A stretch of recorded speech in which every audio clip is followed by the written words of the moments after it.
COVID-19 tips sponsored by Dex Soap. 1. Practice social distancing. 2. Wear your mask when leaving the house. 3. Wash your hands regularly for 20 seconds using our Dex Soap. 4. Cover your nose and mouth with a disposable tissue or flex elbow when you cough or sneeze. Choose Dex Soap for that extra cleanliness. Dex Soap is affordable and available nationwide.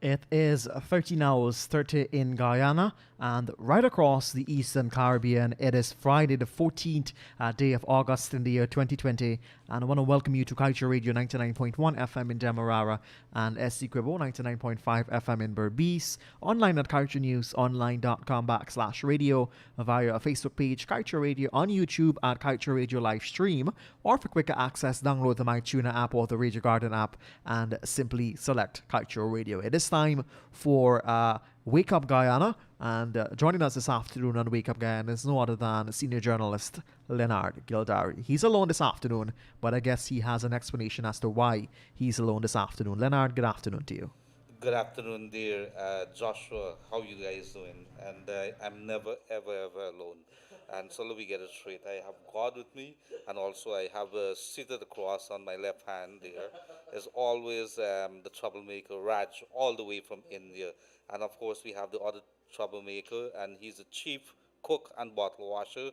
His name is Joshua Biden Slightman. Know the name, remember the name, and mark the name down somewhere. We will come back to him sometime or the other. But seriously, these guys are good. They've been with us. We scream at each other, but at the end of the day, we understand what is it that we have to do for the good people of Guyana. So I want to say a good day. It's August the 14th, 2020, and a good day to all our people right across Guyana. And I want to apologize for my co-host not being here. She's definitely not feeling well today. I saw her eyes are running, has on a mask, and she's about to go home. She says, I want to come into work, but I really can't make it. So I know that she's not feeling so well. I want to say, Denelli, please get yourself well. Use some ginger, use some lime, use some vitamin C. Get yourself up back so we could continue. The people are missing you here. I am missing you here.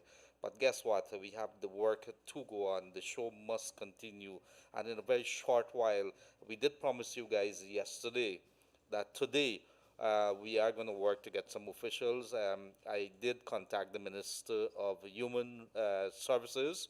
This is Dr. Vindhya Prasad, and she did indicate to me her willingness and her happiness to be invited, and she is going to be here next week. So I'm preparing for that. I'm hoping by next Thursday, because I'm going to be off a couple of days, and I want to engage her with you guys because you have many questions to ask Dr. Vindhya Prasad. So we're going to bring her on next Thursday. Could we raise the volume, please? Thank you.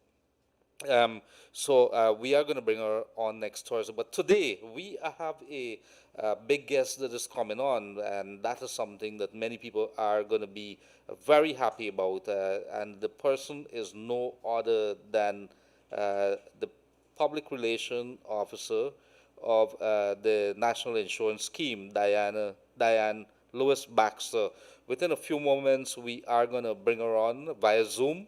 We're going to have some questions and answers, and then we're going to open up the lines. I'm going to ask for permission to open up the lines to take some calls from you guys. So right away, a good afternoon to all our folks. It's a wet day. Be very careful on the road. I'm a little worried that our people are losing their lives.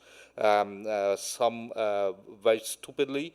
We speeding on the road. Let's not speed. Let us care. Let us take care. Let us take care of the people in our vehicle. Let's take care of our vehicle. Let us take care of the other people's vehicle. And so that means that you'd have to take care, observe the 5 C's, caution, among other things. You know what the 5 C's are if you have taken your driver's course. and you've written the exams. But right away, also, I want to tell you that you should be very, very careful on the road, and not only on the road, but of course with COVID-19. This morning, not too long ago, we would have heard from the Minister of Education, Priya Manik Chan, and she would have indicated that school, from all indications, schools is definitely not going to be open for September. So let us brace ourselves to that. But in the meantime, there's some big news that is coming out that I'm going to read to you before we get on to NIS and deal with the matters at hand. We are going to tell you that 19 fraud charges were dropped that was facing Irfan Ali when he was in the opposition. He is now the president, and those 19 fraud charges were dropped against him after his lawyer approached the court and says, well, as president, he has some immunity. I'm going to read the breaking story there by Kaieteur News in a very short while.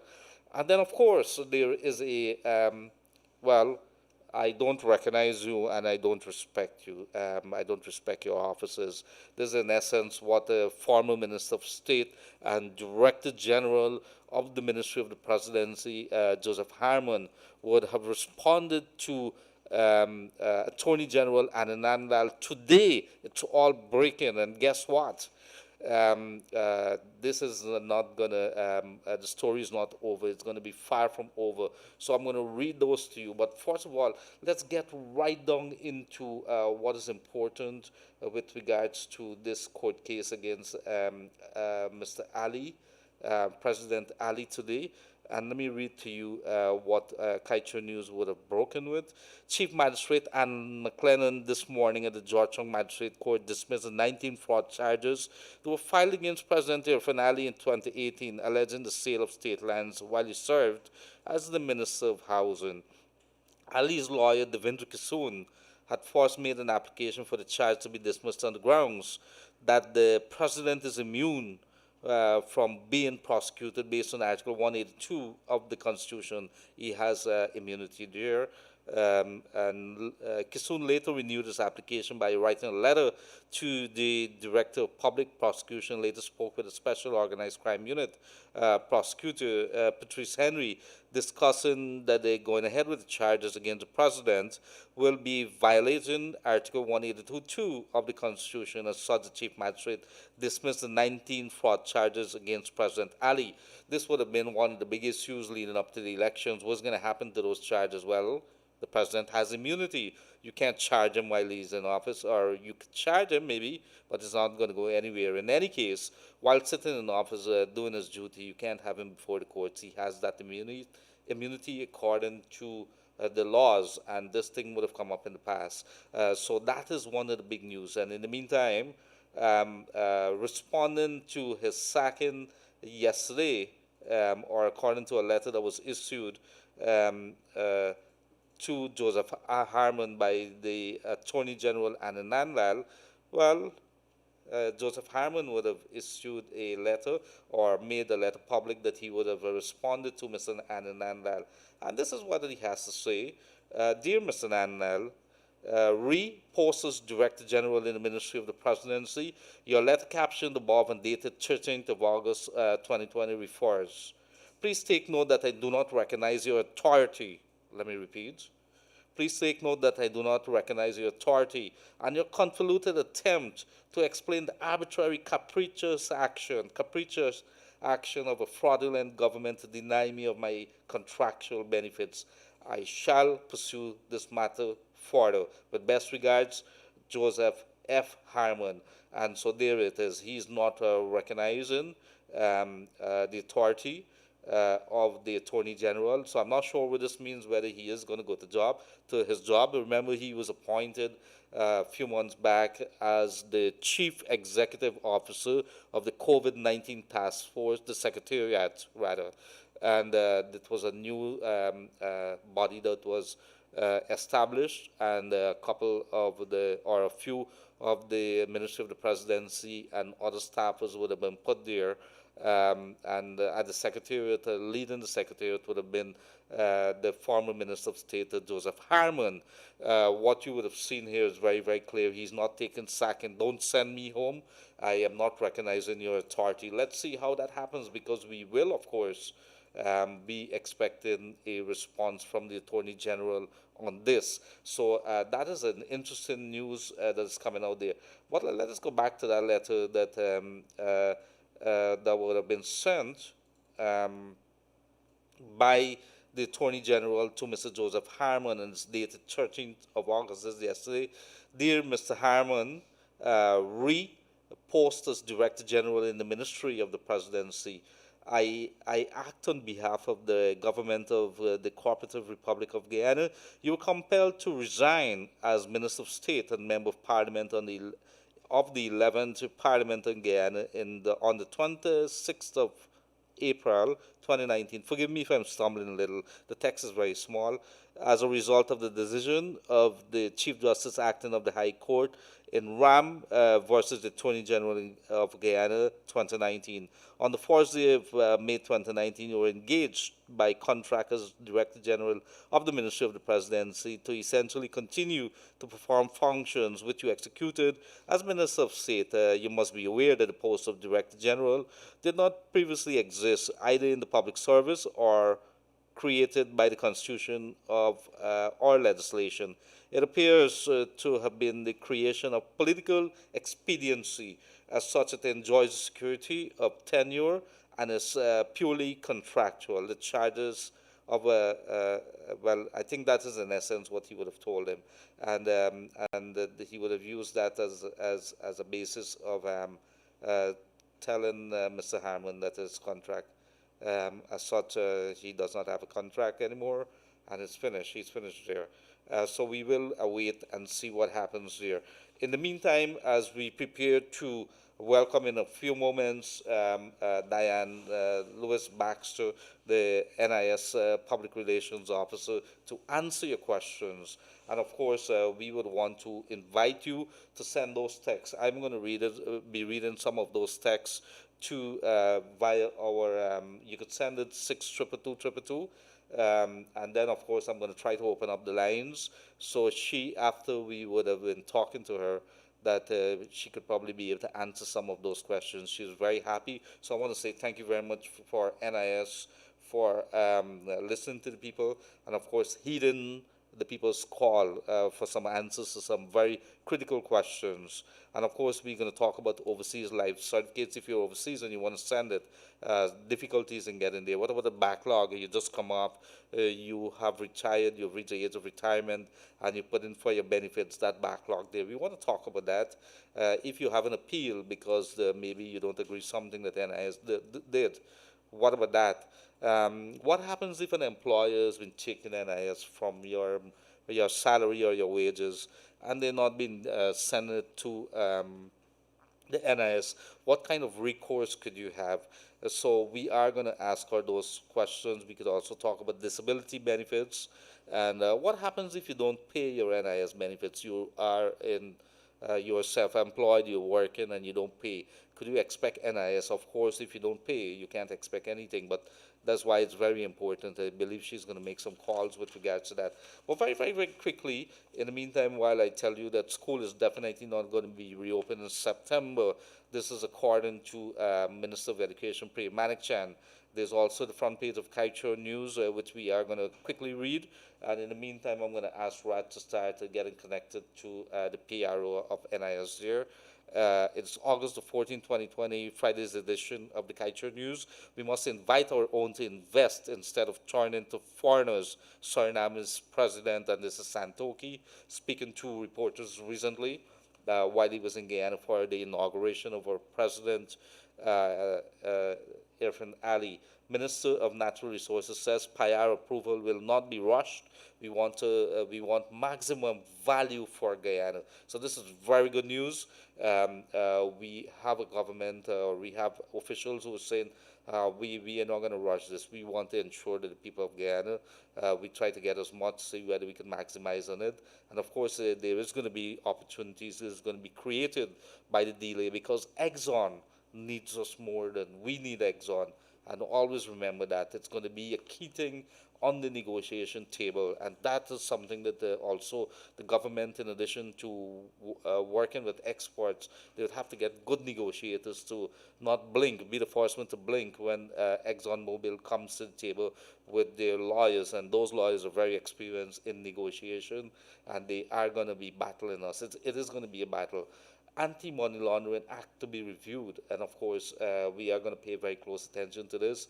You remember those laws that were introduced that you've got to be very careful if you're doing banking. So many restrictions now. You can't just open an account just like that. If you're sending money or you're depositing money, there's so many questions being asked. That is because international banking regulations demand that we comply, that we must know the source of our fundings that are deposited into the banks, into the financial sector. And because if you can't do that and they come and check you and you can't verify or maybe tell them that you have enough systems in place to verify those deposits and transactions, then you could probably lose the banking relation. So it's a very important story there that we should follow. UN raises concerns about the environmental impact of Guyana's oil production. Let's continue to respect our environment. We see so many things going on, people doing all kind of things, rice cultivation, you're doing that, then you burn the paddy and people are next door. Let's be very careful. Let us be cognizant that other people are being affected by our crass action, I would say. Exxon blames COVID-19 restriction for failing to meet flaring deadline. Don't buy this. Big company like this, you got to have those kind of systems in place that will allow you to move on.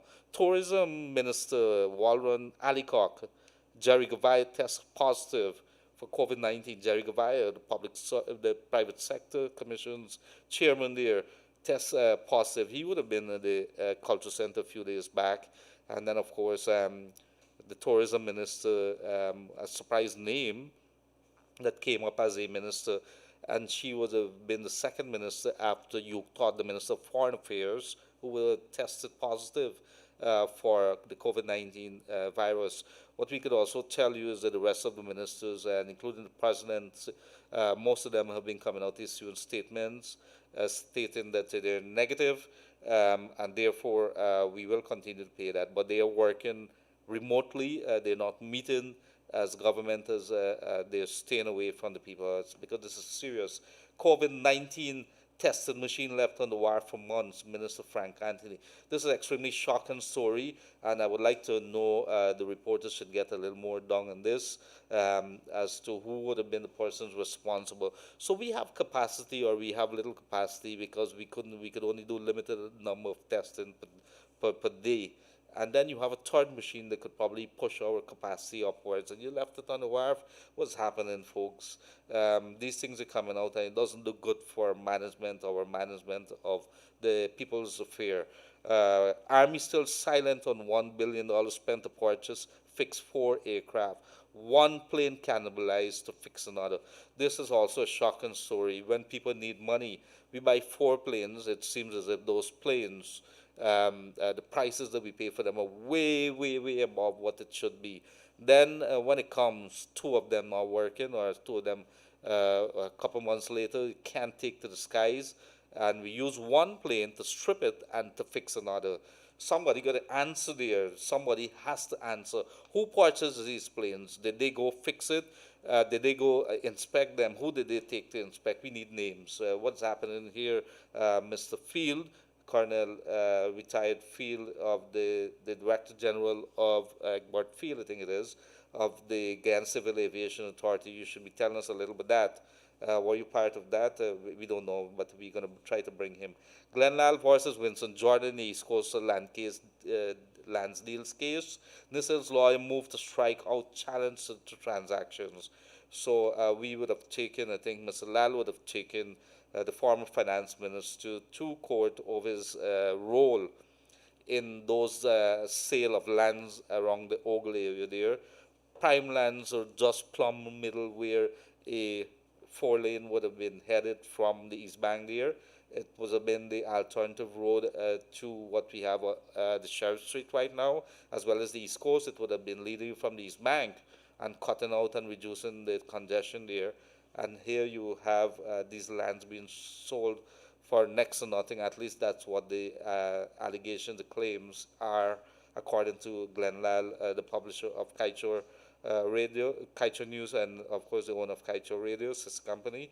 He would have said that this is against our people, we should get a better deal, and he took it to court. So we will continue to pay attention to that. Suriname boasts 3 discoveries for the year in the oil block at Guyana's borders. So there's a lot of oil in the Suriname, Guyana area there. We have to continue paying attention, make sure that we get the best deal possible. So in the meantime, we are going to continue to try to get the good lady there. Um, um, she is not on us yet. Okay, we will await the NIS Public Relations Officer there. In the meantime, let me see if there's something.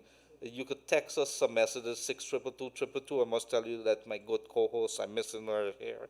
She is not feeling so well. Her eyes were running water. It seems as if she has the flu. She says my throat is sore. She's using a lot of ginger. Is she using ginger? You should use ginger too. Yes. Yes, they give me ginger to drink, some ginger thing that Marcy gave me to drink. And she says, this is good for you. It didn't taste so good. I don't know what it was, but she says it's something inclusive of pineapple or something. And everything that is good for you, why is it always taste so bad? I don't know. Corrida bush is good for you, and it tastes. I was telling somebody I used to run away every time my mother used to give me St. Potts and salt. Every time I know Sunday coming wrong, I disappear whole morning. You can't catch me. I mean, but good afternoon.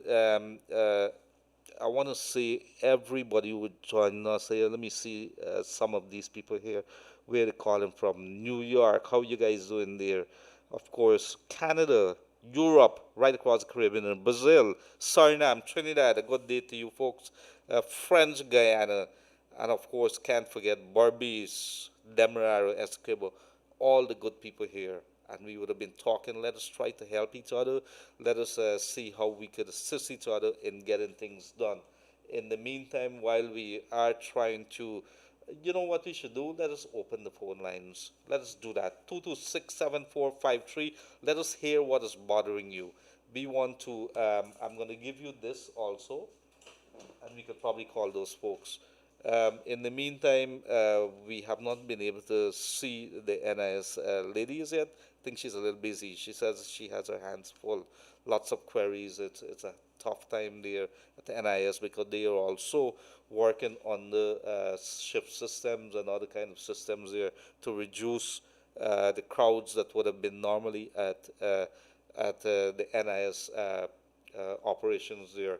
So let us get right into it. Could we do some phone calls or something now? Yes. So good afternoon, caller, you on the air? So let us get right into it. Could we do Yes, good afternoon, caller, you on the air? I think yes, we'd have to think. If you Hello? call in, yes, go ahead, sir. Mr. Gildarie? Yes, it is. Okay, I spoke to you yesterday, and I Yes, got through early today. yes, sir. Um, it's concerning our village with fortune. Mm-hmm. We have a center ground here, Yes. and when we had wholesale estate used to be in our area, and the ground was named after Borseals. It's Borseals ground. Mm-hmm. But since it closed and handed over to local authority, Mm-hmm. you got to say there was no ground at all. Mm-hmm. Got bush taking it over. The center, all the steps and everything, you can't get a crowd for one sit there, so it will come down. Mm-hmm. And our youth in this village, they're stifled years now. Even in this government, the previous government, all the government, they're stifled. Nobody's coming to look at our ground or nothing. When this guy Eddie Lane was on 28 program, I used to call him steady about this ground. He even put me on to Christopher Jones, give me the number. Oh, I tried and I got set up. So what's it that you want right now, sir? Well, here what happened. Before the election, I don't know who sent who to do the center. But the center is repaired now. They didn't break it down, but they carve boards, put on new ones, paint up and through, right? Put new steps. But the ground itself is a bush, right? I don't know if the sports minister is listening to this. That they could send some people to look into this thing. Got nobody, the NDC, and nobody looking into this thing. We trying to call, I tried to call many people and nobody coming. And we youth them, what we will say about the youth? They have nothing else to go and do. We have a ground here in the scheme, Gorgeous ground. We have one on the road, that's by the seawall side.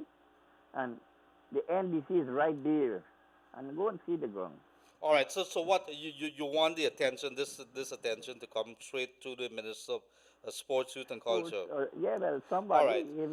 if You they, did speak to me about it yesterday, sir. I'm going to raise this. I have it written down here. I'm going to raise this with Minister Charles Ramson Jr. and see maybe you can make contact with his office and take it from there. we got some really intelligent youth here, and they get in the push. Yes, I do. I do appreciate. So I'm going to do that for you. Okay? And the next thing, you see, they found the NIS minister is not there, the person.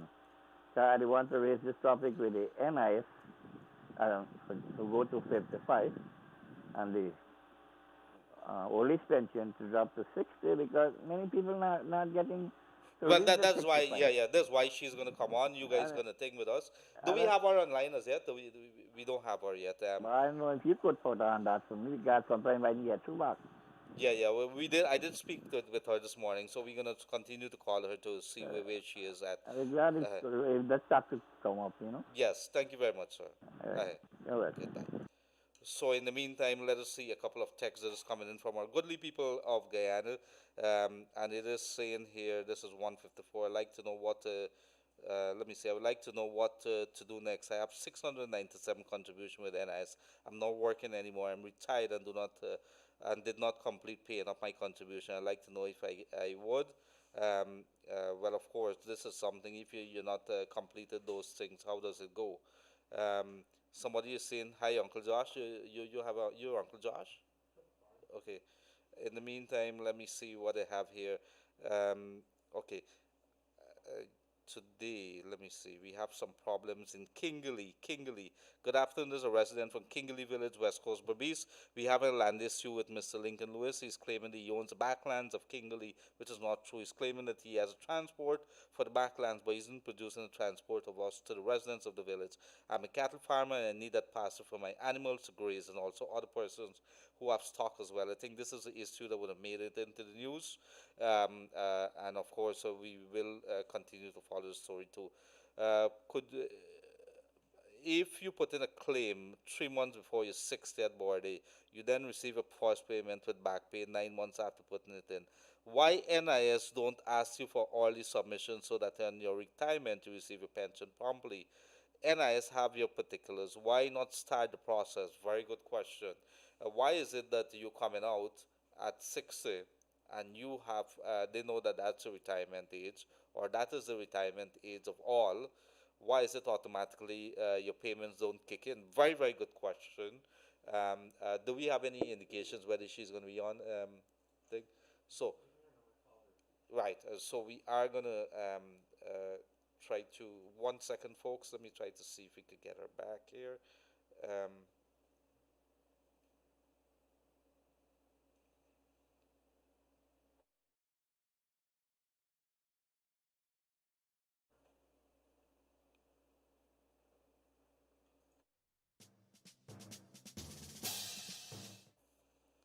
So in the meantime, welcome back here. We are still trying to get the NIS public relations officer there. So let's go back to the lines and get those folks here. Yes, good afternoon, caller. You on the air? Hello, hi. Yes, Good good afternoon. afternoon. I'm calling from Berbice. Yes, I'm in Canada. I'm in Guyana since December. yes, I'm a senior citizen yes. and I can't get to go back to Canada because I came with Caribbean Airlines. And they have this wet jet coming in, but to tell you, Mr. Leonard, the passage is very expensive. It's 1,000 and odd Canadian dollars. Mm-hmm. So I'm inquiring if they could allow people who went there and get stuck to come back. And we that is here, why they can't allow us to go back and see that if Caribbean Airlines could take back these passengers that is here since December. It's not me alone, it's lots of people from my village. I'm in Region 5, Barbies. We don't have the virus here. Well, two things. I think two ways you could deal with that there.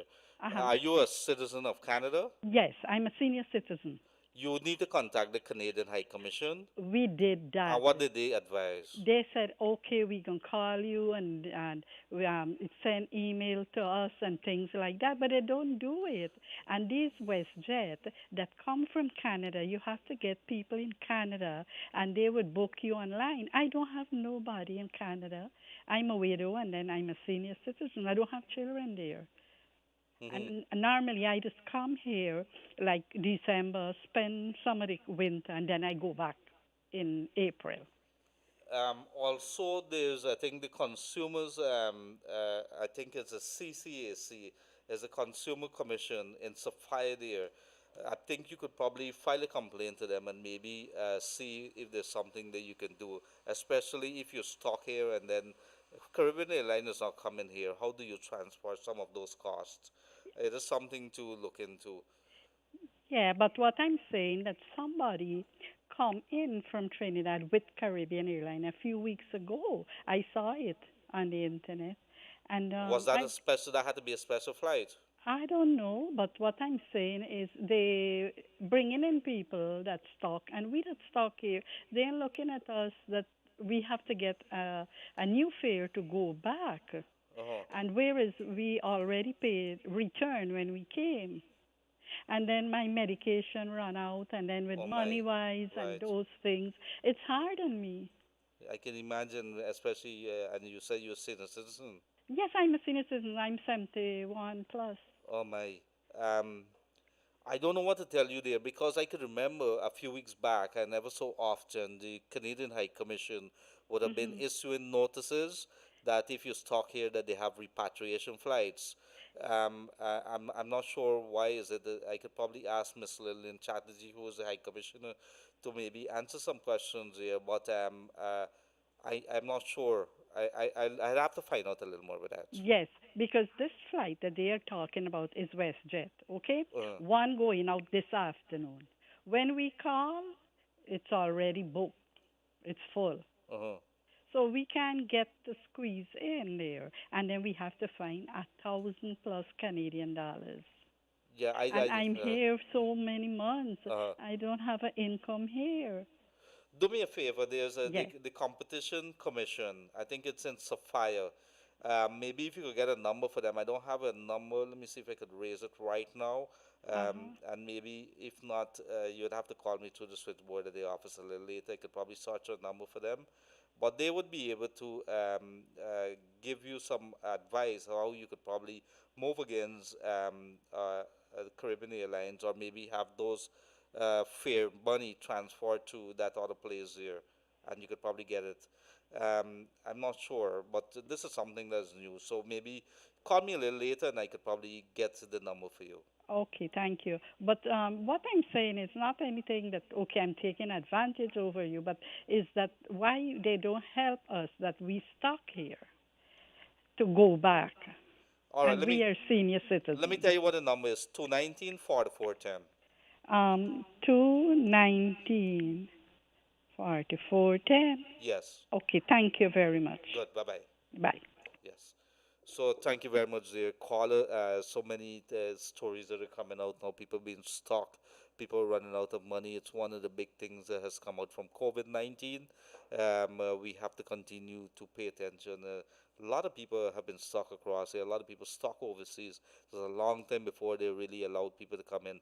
But back to the school issue. I think Minister Premier Manik Chan, Minister of Education, would have said not too long ago, as the story is developing, that schools reopening is then we're not very sure yet. They have not found the date for it yet, which is something that I agree with at this point in time. The rising number of cases was cited for COVID-19, so we'll have to continue follow this story here. But we would have, I think many callers, many listeners would have say, let's don't pursue this, let's don't go in this direction until we could probably bring under control the number of cases. So let's see how that goes.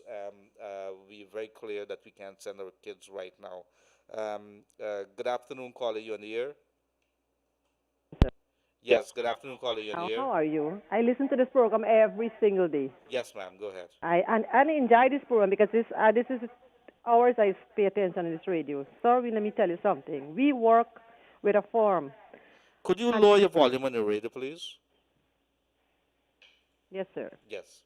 We work with a firm. Every 2 months you have to wait for salary. When you go to the school, you have to be there to protect that school. And it's hard. It's not easy something. And the school compound is very bad. When you call in and you to ask the education, them say what you want me to do. What you want me to do. We can't do nothing about that. So you want to So you slash. work there? You work there as what? We work at security there, sir. As security. Yes, we And work there regular basic 3 to 11. We get 11 to 7 shift. We've got with it ourselves with we hand with cutlass. so Yes. so so are you working with a security company or with the Yes, we ministry? work with integrated security service. They never pay. Look, 2 months ago, touch now, sir, not a dollar. With these people, Who owns that company? integrated, sir. No, but Integrated. who owns that company?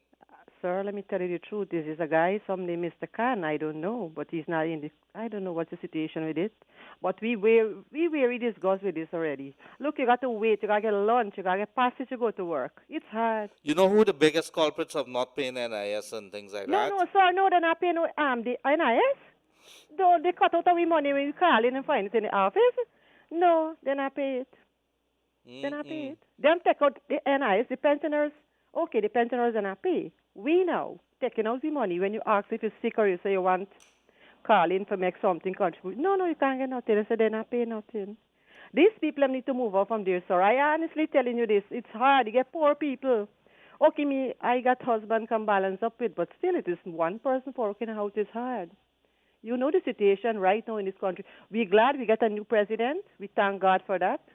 And I hope he's going to do something more better because when you read the newspaper and see what's going on there, these people may want to come up from there very long, sir. Oh, my God. Mm-hmm. I telling you, everything, that paper make me just get blackout inside the yard out sometime. Trust me. Now, last, sir, every day reading it and every single day, I listen to you and Uncle, you, Mm-hmm. and we listen to this program. If me and Kaieteur is ready to work, and you know the school act right now, The school what? the school act, the school is Yes, not on, yes. so you'll be boring there. So Uh-huh. you're glad for this radio to get time. So you put on this radio, so he's in tears. So Yeah. listen to what these people do in Guyana. Mhm. It's hard, sir. There's something we got to do with these people. We don't want them in the company. We're glad if they can come out. Trust me, honestly. Thank you, sir, for your cooperation. Thank you very much, and that call is right on spot. And that's a question that I wanted to ask the NIS PRO, and unfortunately, we can't get her right now. I think something probably came up with her. But one of the big things that would have been coming up ever so often, you hear a lot of these companies would be asking, or they go in for contracts to. It's a lot of money, yeah. It's a lot of money, millions of dollars they're being paid to guard schools and other state properties, and then they take out the money out of the staffers' salaries and wages, and they don't remit it to the NIS as well as the GRA. Yet they continue to get more jobs. So it got to be that somebody owned this company. I would love to hear the owners, who are the owners for this security company, so we could hold the feet to the fire. And because you hear ever so often a bunch of security guards would call you up and say, look, for 3 months now we haven't received our salaries. And I tell you, some nights I go through my street and I see this lady and I shake my head. Every night she has a little stick in her hand, and it's like about 10 o'clock in the night, and she's there walking with her red uniform. She's very proud that she has a job, but you could see that she's there walking all alone and it's dark. Well, there's lights, heading to work, and then you don't pay them at the end of the month. I mean, I'm not sure how all that works, but the Minister of Labor, the NIS authorities, whenever these companies here take money out of their salary and don't pay it, it has to be some kind of crime. And what is the NIS officials doing? I mean, we got to start the enforcement of our laws, the regulations have to be something that's top priority for all our people here. Well, let's get back to the callers again. Good afternoon, caller. You on the air? Good afternoon, caller. You on the air? Yes. So we don't have a caller there. Freddie should take his knees off the neck of the GCOM chair. He's been wrong so far in her analysis, or it got to be in his analysis of her performance so far. Freddie would have been talking, writing about the GCOM chair there, and somebody's not agreeing. The COVID numbers now and answers. I've been trying since Wednesday. If you're listening, the authorities there, the Ministry of Human Services, as well as the CDC. If you guys are listening, people complaining about the numbers. They're calling the numbers and they said nobody's answering. And so why you advertising numbers if nobody's answering? That's what they're saying. Good afternoon, guys. Concerning the COVID public assistance, I suggest the persons who are already in the public assistance system should not need to apply for COVID relief. The fact that they are in the system should suggest that they need help. Thank you. And it is something that a lot of people are very, very concerned about. Let us continue to raise, let us make sure that you're in the system if you're asking for assistance. If you don't put your name down, you're not going to get anything when they decide to release. As of now, I believe we need some answers. They're working on that. Where are they going to get the money from? Whether the budget has it, whether they're going to take a loan, wherever it's going to come from, the details are being worked out right now. Hi, can you please send me the phone number and landline for the COVID-19 Relief Fund? I don't have it right now. Denelli has it. I'm going to try to get it for you. Local government should take more responsibility and report local issues to the Guyana government. Can't expect the government to know everything. Fully agree with this person here. The MDCs, the RDCs, the town councils, they have to do so much more about looking after the people and not just blame the government for whatever's happening. You have a lot of powers under the local government laws, the regulations, so you got to make sure that it works. So you can't just say collect people taxes and just sit there and you hold meetings, meaningless meeting, and service to the people is not very, very important. You know, we got to pay attention. Good afternoon, caller. You on the air? Okay, good afternoon, caller. They're not there. Okay, good. So let me see. There's some other callers. There's some other thing. Good afternoon. My problem with the NIS that they have short my contributions and we cannot get an update statement. I'm living in England. I would like to know how to get an updated statement. I've worked from 1974 to 2003 as a teacher from London here, somebody would have said. Um, and then let's go to some, there's a lot of questions people are asking. You're overseas, you send your life certificate through via NIS and nobody is answering. Nobody's saying anything here. Somebody says with regards, okay, this is Jai Prasad. I am stuck in New York. Do you know when the airport will be opening? Well, they are waiting. Right about now, I don't think this is something we have to look out for. The opening of the airports is not something that Guyana should be doing. It has to be very, very controlled because of the rising number. We have touched, I think we're going to touch 700 in a very short while. What you're going to see is that the numbers are going to climb pretty rapidly. I expect us to touch 1,000 within the next 2-3 months. The reason for that is because we're doing more tests now. And Barbies and the other places, it's the belief of many that the figures are going to rise because of what is happening. The culture center, the issue of 2 ministers already testing positive is a stark reminder that this thing is here, that we have to be very careful. You could be walking on the street with it. You don't have any symptoms, but you're passing it on. So let us be very, very careful. Let us take our test. Let us wear our mask so we could be able to protect ourselves as well as others. You owe it to your family. You owe it to the people of Guyana that you take care of yourself there. So there's a call online. Good afternoon, caller. You're in the air. Yes, good afternoon. Good afternoon, ma'am. Yes. Yes, go ahead. Yes, I am here. I'm calling from highway.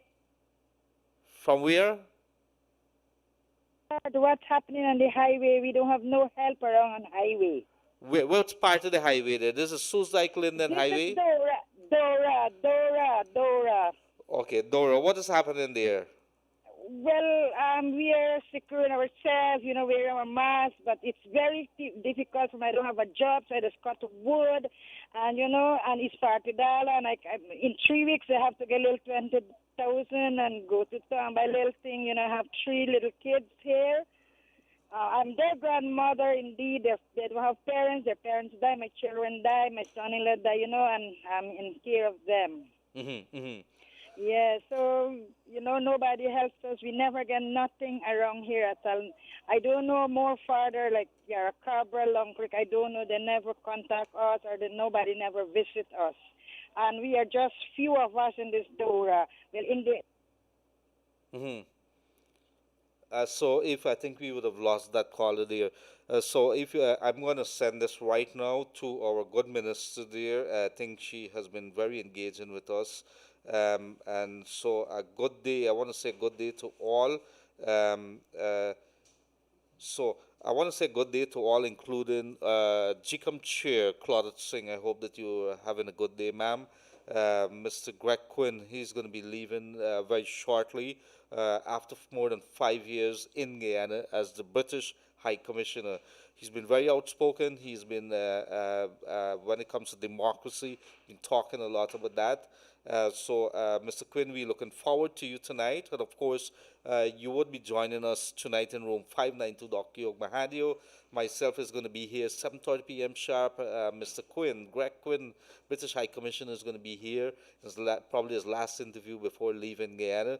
After that, we are going to be joined by somebody named Dominic Gaskin, former business minister, and he has, it should be interesting as somebody within government.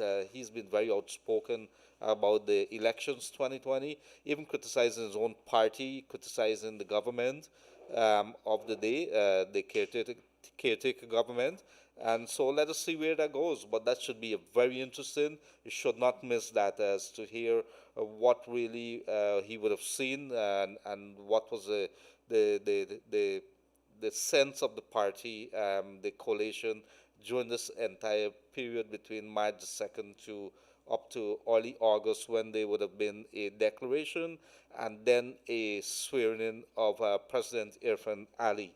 So let us see what happens there. We are going to continue to prepare for that this evening there. So in the meantime, I want to say good day also to the good folks down there in Maikoni. How you guys doing? It's a wet day. Take care on the road. If you're in the tractors, make sure that you take care whatever it is that you're doing. Be very careful with the use of equipment, and so do not drink and drive. Do not drink and operate those equipment. So let's head to the line again. Yes, good day, caller. You're in the air.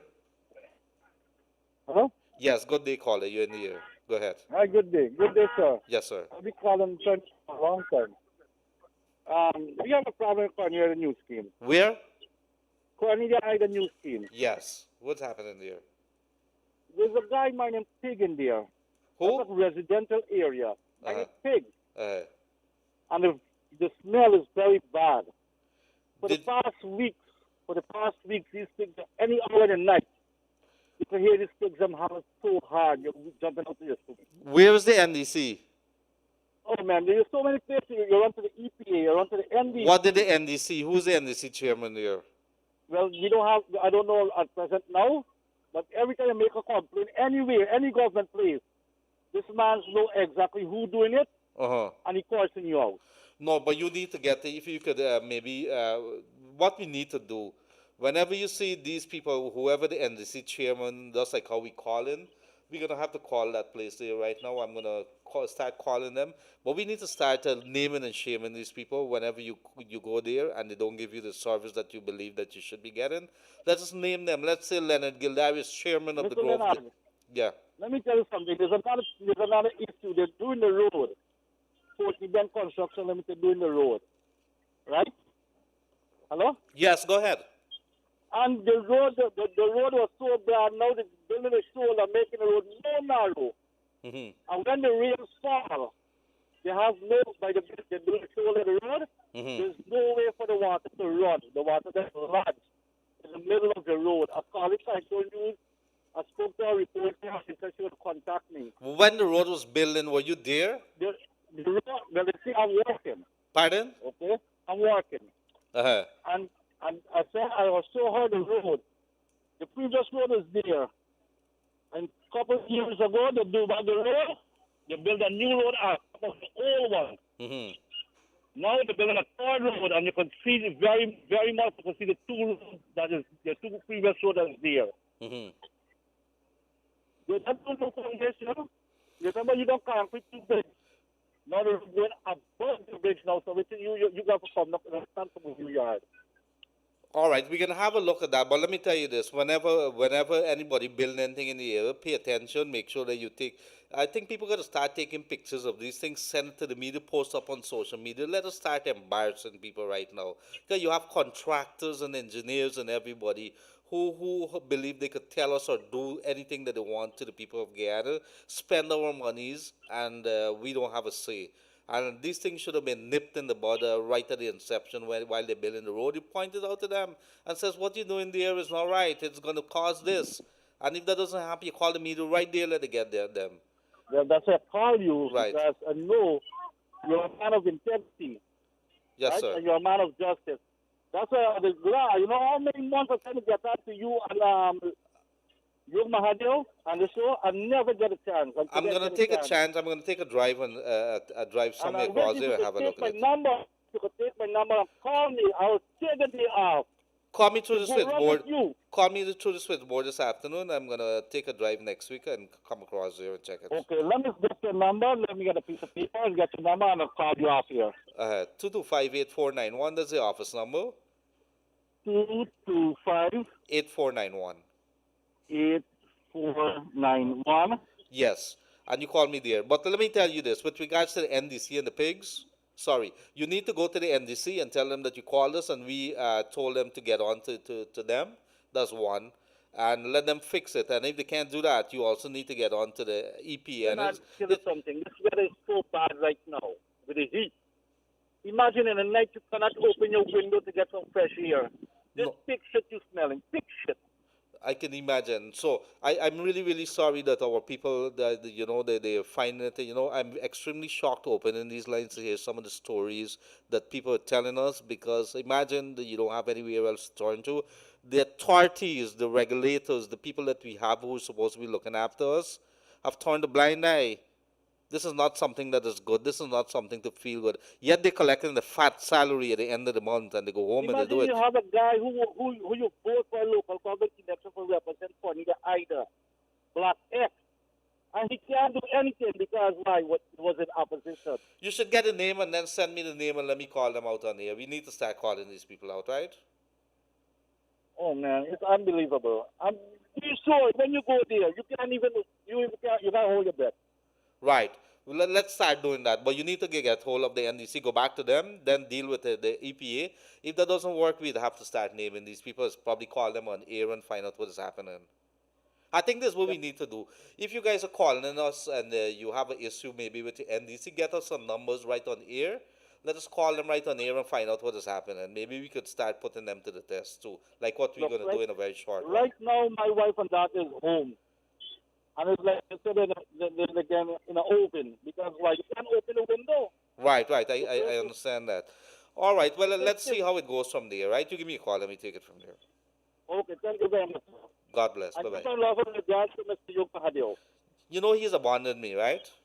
I know that. Yes. And, that's the guy with the long hair and it's like I always remember him from GTP. Yes. He's a very, very nice guy. He's so busy doing his work there. So thank you very much, sir. I hope you continue the good work he was doing at GT, and I wish you could have put that right there. He's Get some good scores. a hard-working guy. Thank you very much, sir. God bless. Bye bye. So in the meantime, I want to say a good day to Dr. Yug Mahadi and family. How you doing, sir? We're missing you this afternoon here was normal. I think we would have been examining a couple of things here right now, getting in depth like we normally do, deep conversations with yourself. And if you're asking about my co-host or people are asking about the co-host, she's very, very ill today in terms of her eyes running water and things like that. So she says, I can't come. If I come up there, you're going to hear coughing. And so I said, okay, stay. She's going to leave to go home in a very short while, take some rest, take some lime and salt and whatever it is. Ginger too, right? Could we go ahead as we promise the people every day, to call. There's five numbers that you have there. And let me know when it goes, how long it goes for, and let's see how that goes. So in the meantime, let me tell you that caller there has given us an angle there now. If you have an NDC in your area that you have gone to, Pardon and me? yes, good afternoon, caller, you're here. Yes. Yes, go ahead. We need some land to do farming and to rear cattle and so forth Where you calling from? and more. And more? Yeah. You know of any land that is in that area that you could probably get it? Yeah. The abundant thing that is here. But there have been talks about reopening that estate. So there's some other lands too that you're looking at. No, reopening the city is not the point. Uh huh. But there is a little indifference between it. Uh huh. Like the Guvazin Land District is claiming a part. Uh huh. You follow, but I don't know whether the Gaisuku does pay any arrears to the Guvazin land, but what the Guvazin is claiming that this boundary is that them. You follow? Mm-hmm. Are you the only person there, or are there others who are No, interested in there something are like this? others, but I just call the attention to know so that I can accumulate that we are farmers within the Grove Waslington district, within Golden Grove. Uh-huh. And you see, you don't know the criteria within we, right? Uh-huh. So we are being, what is this or what is that, right? All right. Well, no problem. What I would suggest that you do, sir, do two things for me.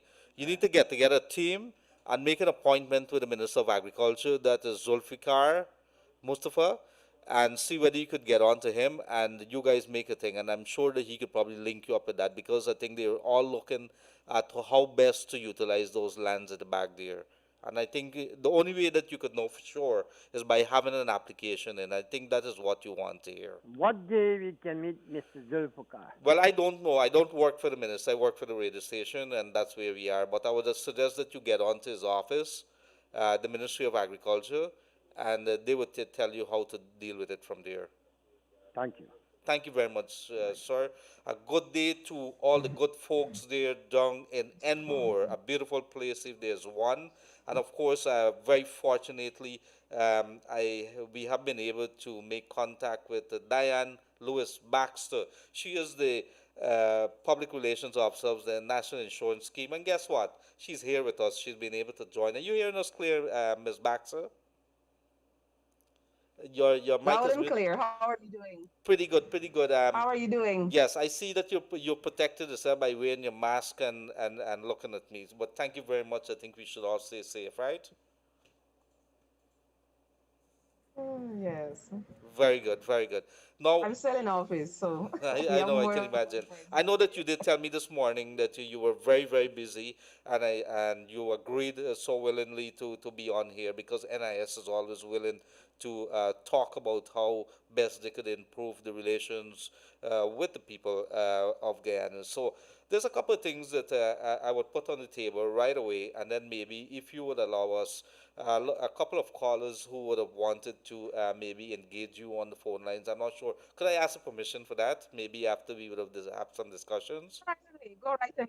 Right. So there's a Go couple. right ahead. Yes, there's a Okay. couple of questions that people want to ask. So, for example, if you're overseas and you want to send a life certificate, they're saying that there's some difficulties in that. What are some of the alternatives? Persons are saying, let's say I don't meet the 750 contributions and I do less. So what are my options? I have an issue that maybe I don't agree with what you would have assessed or what you presented to me in terms of my contributions, and I want to appeal it. I want you to tell me the system of appeal, how they're working, and then of course people are saying, why is it that I'm waiting on NIS after I reach 60, and then I have to apply instead of them starting paying me when I reach 60, because they have my records in the system there. And then, of course, there's another one there. A lot of people complaining about the big problem which has always been facing us employers, especially security companies, taking out money out of people's salaries. Even Gaisuka, I think, was a culprit on that, and not handing it over to the NIS. What options do the people got? And if you could tell us something about disability benefits. If you want, I could call them out for you after, or we go through them one by one. Have them already. Thank you. I noted them. Thank you, ma'am. I noted them already. Thank The you. floor is yours. Yeah. Okay, the first thing has to do with the overseas life certificate. At this point in time, persons have been trying to scan it to us, but they're not allowed to do so directly. Hmm. So what they have to do is to make contact with Guyana consulate, right, in their country, and the consulate will do the necessary and get it scanned to us. Those life certificates that are coming that are original would have to be either sent with someone or if some of them are fixing it, but that's a cost. So the best thing to do would be for them to make contact with the Guyana consulate. They would prepare the life certificates for them, and then they scan it directly to NIS. The consulate will do that, Hmm. So there's a right? possibility of that. So the consulate is the one that's going to do it. Yes, the consulate, whichever country it is, they are aware. They have been doing it. We have somebody designated to do that. We have the customer service officer for pensions. She has an email address that the various consulate officers are directly in contact with her. Do you have a problem with that system right now, or it's working fine? Well, it's working. Yes, it's working. As a matter of fact, we were advised because of this whole situation with COVID and the number of persons that would have died.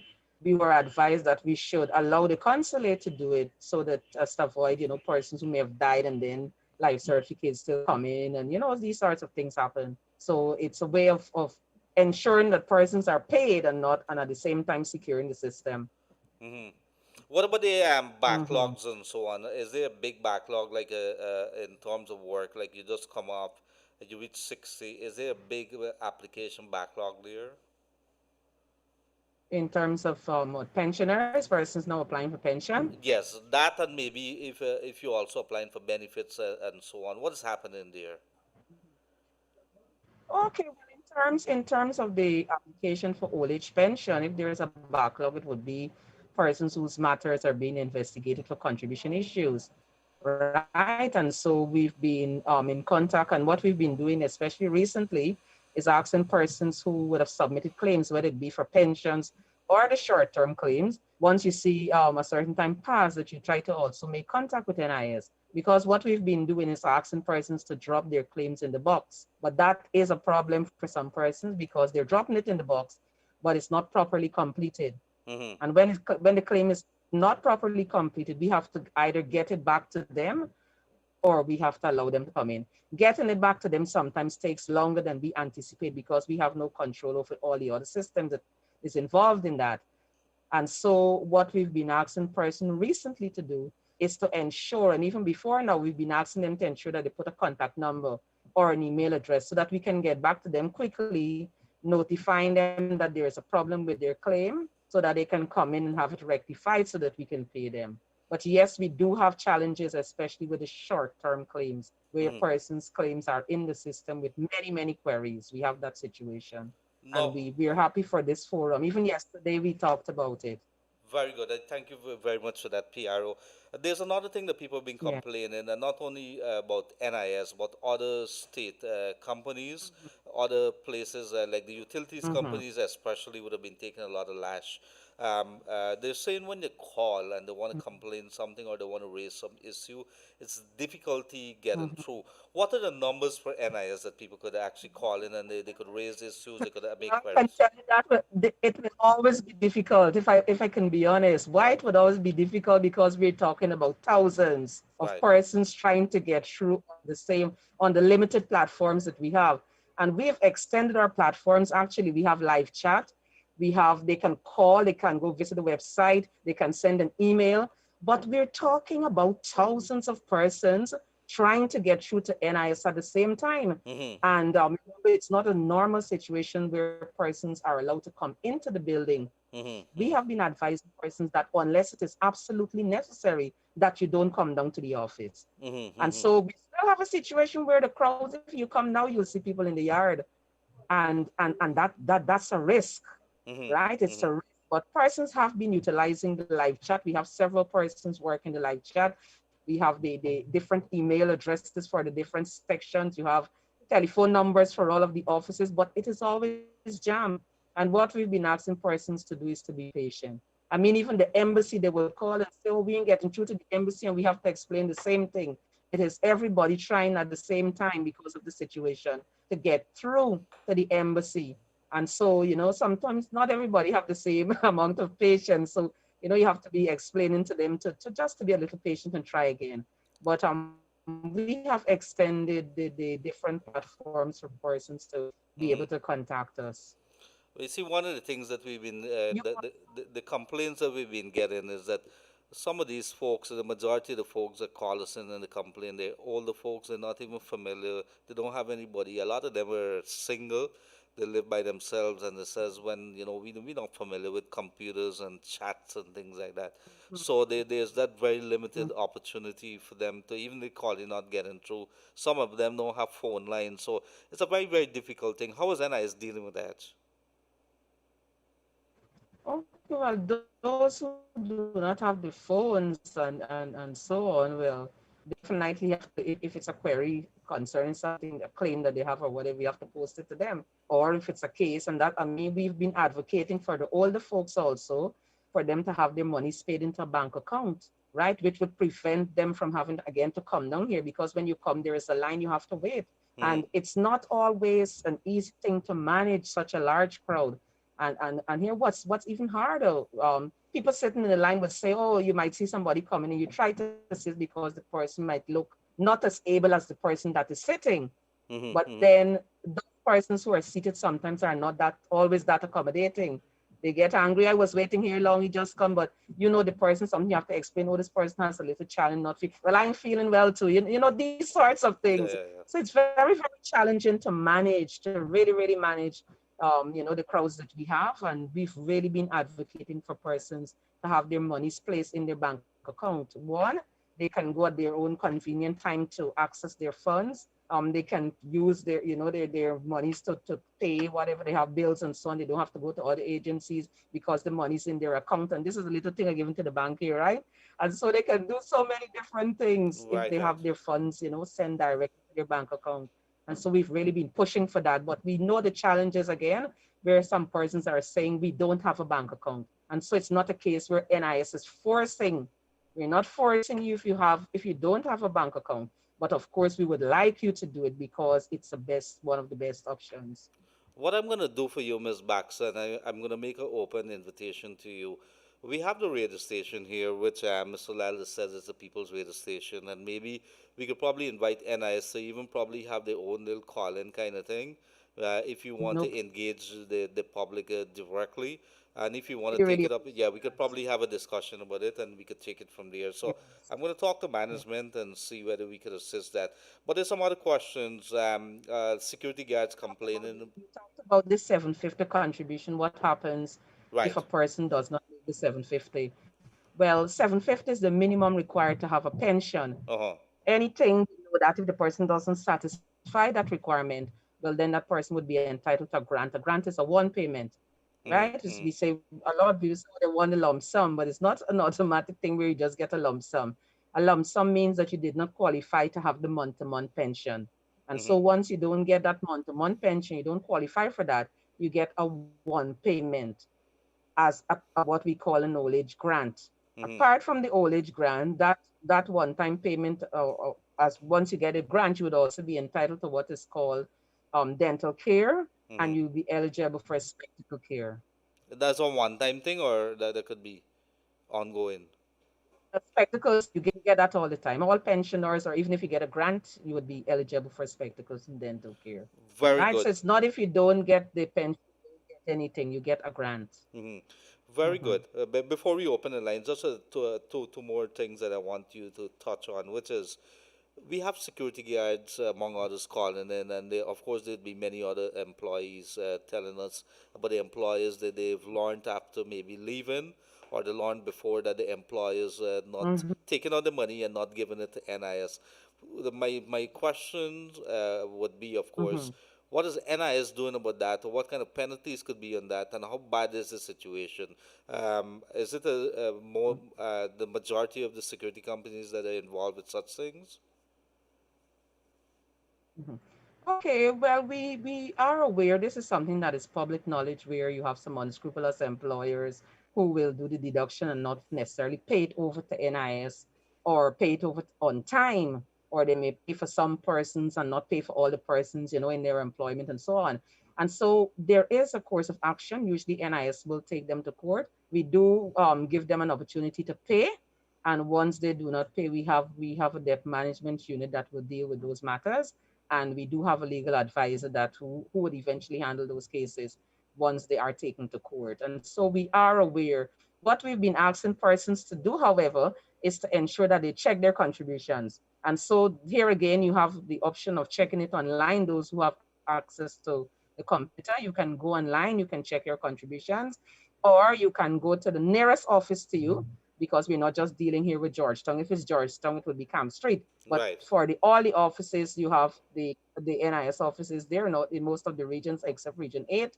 You can check your contributions at the office, and then you would be able to tell us, well, I got my record, but I noticed XY years missing. I was working with this employer, and we take it from there. Absolutely, and so we are going to continue because one of the things that I want to do is make sure that the people are continuously engaged with NIS, especially. It seems as if a lot of people Yeah. are affected. Before we open the line, I love this one. You asked the question, why does a person have to apply for the pension instead of it being, automatically done? What we usually do, we have a system whereby we would prepare a list of all the persons who are turning 60 for the next year, for instance. And what we do, we send out those printout. We Hmm. print out their contributions. We send what we call a package, right? And we send those packages to the persons showing the number of contributions you have. We send the application form, we send the bank form or rep form, whichever it is you would prefer to use, and we usually send those to the insured person.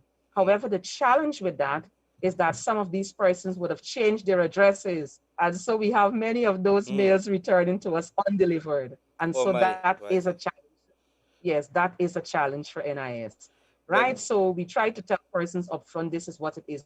But as it is right now, you have to apply. You have to physically make an application to NIS for the pension. But it's something good that I will definitely bring to management's attention, let them know that it was raised there. And things can change, but it always starts with a discussion, right? But this is what is obtained at this point in time. this is Diane Lewis Baxter, I think it is. Did I get it in the right order? Diane Lewis Baxter. This is the public relations Right. officer. Baxter, right? Am I pronouncing it correctly? Yes, Very good. Um, very well. very good. Okay, so she's the public relations officer of the National Insurance Scheme, and let me tell you, we are going to open the lines now. Let's make it very short and sweet. We are going to engage NIS for them to have maybe even their own little thing, a little corner in on the radio that maybe 2 times a week, maybe 1 time a week, that they could probably have the call-ins. You guys could ask the questions. I'm sure that NIS is going to be very ready and willing for something like that. Somebody's asking here, PRO, about the email address, whether you could just repeat the PRO, the email address that they could send stuff to. Okay, what exactly they're trying to send? Because we have different email addresses. We have for records, we have compliance, we have claims, we have pensions, we have customer service, pensions. Well, I believe it's pensions that they're looking at here. I think there's a lot of people complaining about that. Where the embassy wants to send the life cert, the consulate would like to send the life certificate. So it's customer underscore service, customer underscore service underscore pensions at nis.org.gy.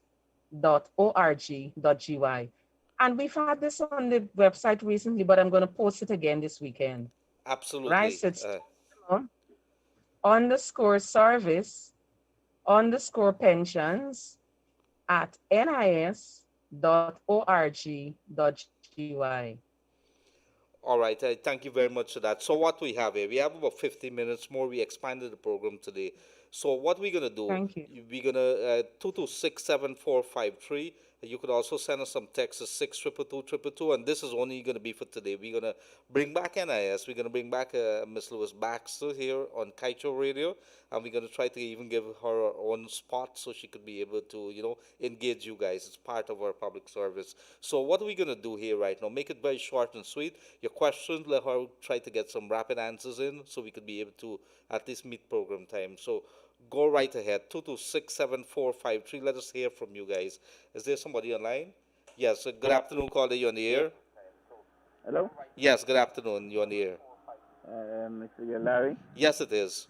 I raised a question you with the increased public servants last year and NIS for this year. I know if you raised it before. Well, you could ask the question. Well, I could talk to her now. The PRO is on air and she is listening to you. Could you lower your volume on your radio, please? My radio is not on. Okay, good. I hear no feedback. Go ahead. No, it's fun. Yes, go ahead. What I'm asking, we had a question between our pensioners this way. That last year, public servants got the increase from last year January to December. And NIS pension we had from January this year. So we're asking why it couldn't have been from last year January. Because someone had wrote in the public article about how could NIS do this, that there's a fraud. Why couldn't we get our money from since last year? Mm-hmm. So I don't know if you could answer that. All right, I would have her answer your question off here. Does it, sir? The next thing, this NIS money, that you got to go reach 60 for the NIS. I didn't get that. The NIS money that you have to what? To reach 60 before you get NIS, right? Right. And I think it was one time before it was 55. Uh-huh. But the old age pension is 65.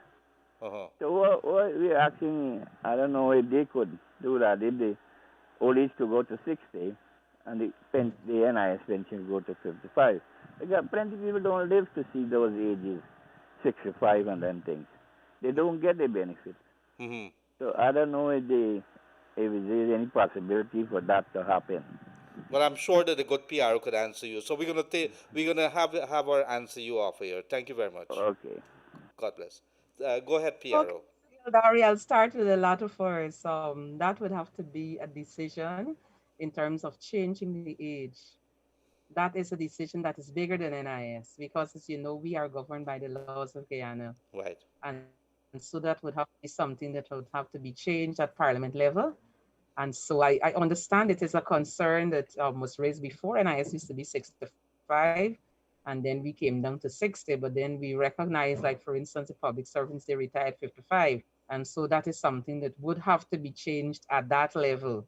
But I do understand it. I will ensure that I mention it to management that it's coming up again, because once we have these programs and I'm doing my report, I will state what were, some of the nature of the calls and so on.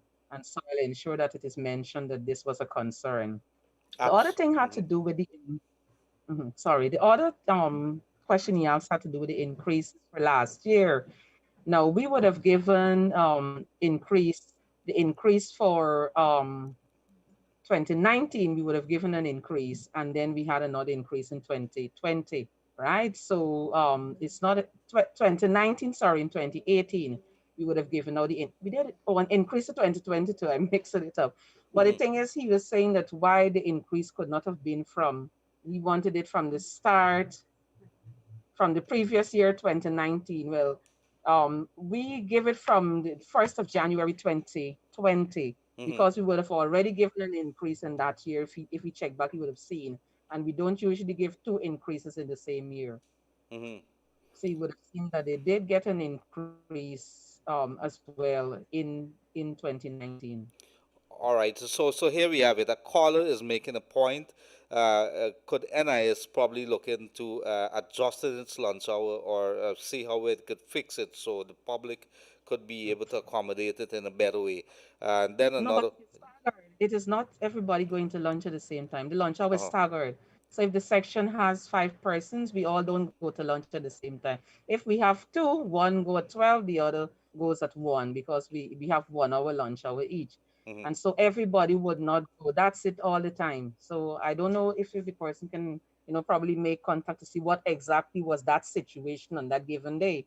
But that is how it is, and all the sections are fully aware of that everybody at all times, there must be somebody in the section, each section, because we all are not allowed, we're not permitted to have lunch or lunch breaks at the same time.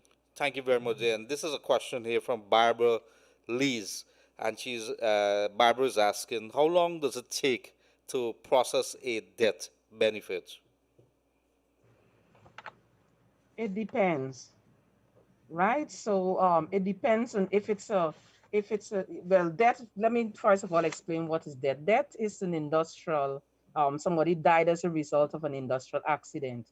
Usually those have to be investigated, right? And it depends on the nature of the accident, right? And if the police is involved and we have to get a police report. I don't know all the details, but it depends. It can take as quickly as 2 or 3 months, and it can go, I can tell you, as far as a year or over, Wow. depending on if as I said, if the police is involved and we have to wait a police report, or or Hmm. whatever the case may be. Because if I can mention, when we had the accident with the pilots, Hmm. those took a little while because we had to be waiting on, not just NIS aspect of things, but we had to be waiting on other reports and so on from the police and all of that. So it depends. So if that person can make contact with us, we would be more than willing to assist and give further advice to that person. I thank you very much for that. If you're now joining us, this is the Wake Up Guyana call-in program, and this is where we have today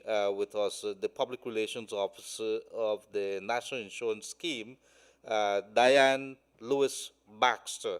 And there's a question here from Shahara Shawkan. Have a question.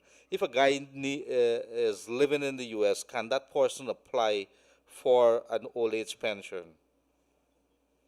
Yes, definitely. Remember, old age pension, you would have contributed towards that. And so whether you're living in Guyana or not, you can apply. What happens in the case of those persons who are abroad, they would usually have to have their documents stamped by the consulate. And one of two things would have to happen. One, they either nominate a local rep, or two, that is if they don't have an active bank account here. And the second option would be for us to put their monies in their bank account.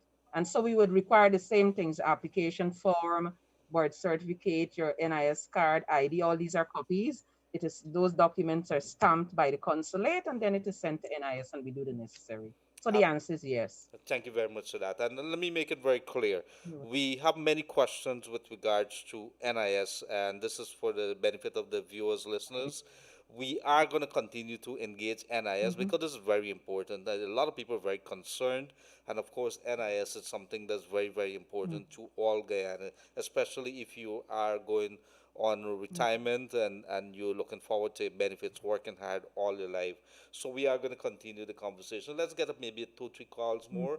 We have some time here, and we'd have to say wrap it up and then continue it. So go ahead, caller. You on the air? Go ahead, caller. You on the air? Hello. Yes. Good afternoon. You on the Good air? Go ahead. afternoon, Mr. Gildarie and Miss Baxter. Yes. Um, I have Hello, a good problem. afternoon. I applied for my pension since in January, and they told me to wait until they are ready. They would call me. I called in the ending of March, and they said they would call me. I shouldn't call them, and until now I didn't hear from them. Monday I went into them. They said they don't have books. Mm-hmm. They don't have books. They don't have what? Could you, if you give me your NIS number, the good thing with this is that I'm at my desk right now. I can have one of my assistants It's check it not. right now if you have your NIS number. No, I don't have it on hand, but it's not NIS. It's pension, old age pension. No, this has we're not dealing with that here. No. That has to be, I think, the Ministry of Human Services. Yes, yes, Ministry of Human Services. I'm so sorry there, not NIS. Another thing, I have another problem.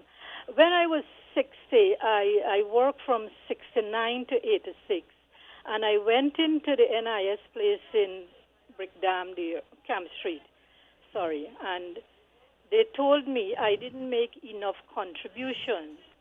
I was short 6, and they would give me a grant, which is $2,000.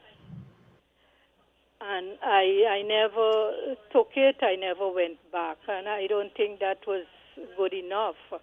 What do you think about that? I think you're talking about an appeal system there. You want to appeal it?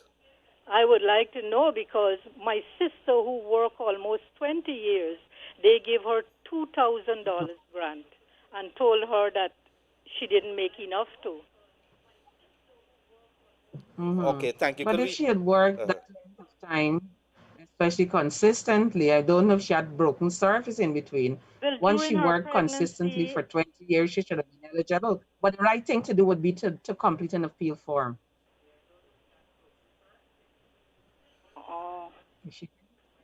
after Both 5 of you can years, do I can do that? Yes, ma'am, you can do an appeal form. Okay, thank you very much, Ms. Baxter. Thank you very much. Thank you very much, ma'am. And so, while we taking there, and Ms. Baxter, it's very important because a lot of people, it's very, very clear that a lot of people are not very familiar with the systems of NIS here. Like, if there's a period of time would have elapsed, whether you could still go ahead, apply or so. But somebody's asking a question here. They have problems if you're living far from the consulate office, wherever, in whichever country that you're living in. Could they just send it via they have a notary public that's living there or operating there. Could they have it notarized and send it via the email? Not for now, during this situation, that is. Outside of COVID-19, yes, we were using the notary public. But because of this situation and the number of persons who would have passed, we were advised to just use the consulate for now in terms of the scanning of the life certificates and so on. If they're going to the notary public, they will have to send that original to NIS and not a scanned copy, right? But what I know is that the consulate have been, you don't have to physically go into the consulate. They are arranging the Skype calls and the WhatsApp calls and so on with the persons, and then they're getting it to NIS. Absolutely, dear. So I thank you very much for that. That is Diane Lewis Baxter. She's the Public Relations Officer of the National Insurance Scheme. And let me tell you, we are almost out of time. What I'm going to say to you, we are going to have NIS as part of our radio programs here. I'm going to speak to management and our guys here. And Ms. Baxter, we're going to have a communication. So because it's obvious that the people want to hear from you guys. And so many questions, and maybe you could do your weekly thing. And we really appreciate this. No, As a matter of fact, this was part of my plan for this year, reaching out to other agencies, especially to see if we could get some free time. You hearing my voice laughing, right? No, I like that. We are in fact that is something that Mr. Lal. Thank you very much, dear sir. We haven't been operating since we started this radio station. We haven't really even started concentrating on advertisements because we understand what it is, but we are providing the services. The people need it, so we are going to continue to do that. Unfortunately, we are out of time, but so many questions, Ms. Baxter. And I want to say thank you very much, and good day to the good folks down at NIS there, and of course to the good GM. Always been very pleasant, very helpful. Yeah. And we do appreciate. Yes, thank you very much for that, and of course to our good people. So do have a pleasant rest of the day. I will be in contact with you, and we are going to continue our engagements. Thank you very much, and do continue to stay safe. Thank you very much, ma'am. And have a great weekend. You too, and all the good folks at NIS there. Good day. Okay, thank you. Good.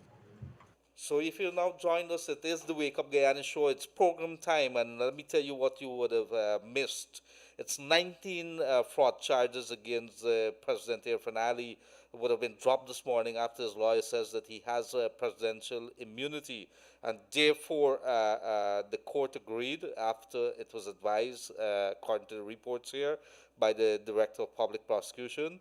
And the charges were dropped against President Irfan Ali. And so there it is. Of course, the case of Keith Lowenfield, those private criminal charges that would have been before him, they've written the Director of Public Prosecution to have the charges dropped, and the public prosecution says to this month, I think it's August month, and later on, they asked the prosecutors to submit what evidence they have so she could make her decision as to whether the charges proceed or they are going to be dropped against Keith Lowenfield as Chief Elections Officer. In the meantime, we would have had the NIS folks here. We are going to continue. I'm going to be off next week, unfortunately, for 3 days. I have to look after something. It's been 5 grueling months.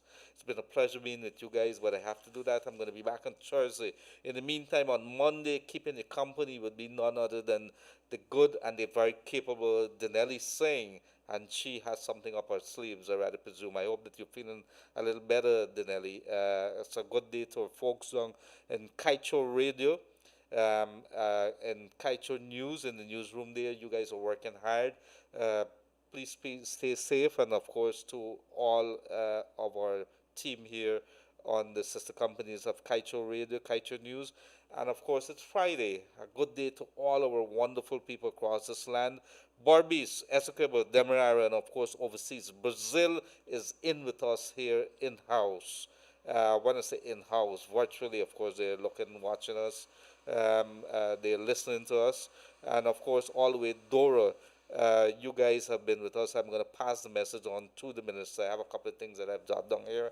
When Senator Charles Ramson, Jr., Minister of Youth and Sports here and Culture, and with regards to this good fortune ground that the guy would have raised with us here. So there are many things I want to talk to you about, many more things. We've run out of time today. So thank you very much, folks, for being with us, for being patient with us, and we will continue to upgrade our program to bring it to the next level where you want it, because this is the People's Radio here. Kaieteur Radio 99.1, 99.5. You could get us on Kaieteur Radio on Facebook or Kaieteur Radio live stream, YouTube. Have a pleasant rest of the day. Until next week, I see you on Thursday. In the meantime, on Monday, 1:30, you're going to see Denelli Singh is going to be with you until Wednesday, and then I'm going to be joining her on Thursday. In the meantime, this evening, 7:30, room 592, Dr. Yog Mahadio, myself, and we're going to have Greg Quinn, High Commissioner of Britain. And after that, the big one, Dominic Gaskin, former business minister of the coalition, going to be with us here. And that should be interesting, explosive. Have a pleasant rest of the day.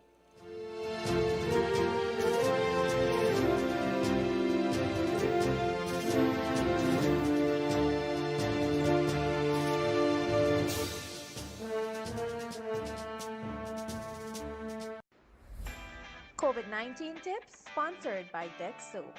1. Practice social distancing. 2. Wear your mask when leaving the house. 3. Wash your hands regularly for 20 seconds using our Dex Soap. 4. Cover your nose and mouth with a disposable tissue or flex elbow when you cough or sneeze. Choose Dex Soap for that extra cleanliness. Dex Soap is affordable and available nationwide. Kaieteur Radio. Covering Guyana from coast to coast. Demerara and Essequibo 99.1 FM. Berbice 99.5 FM. Kaieteur Radio.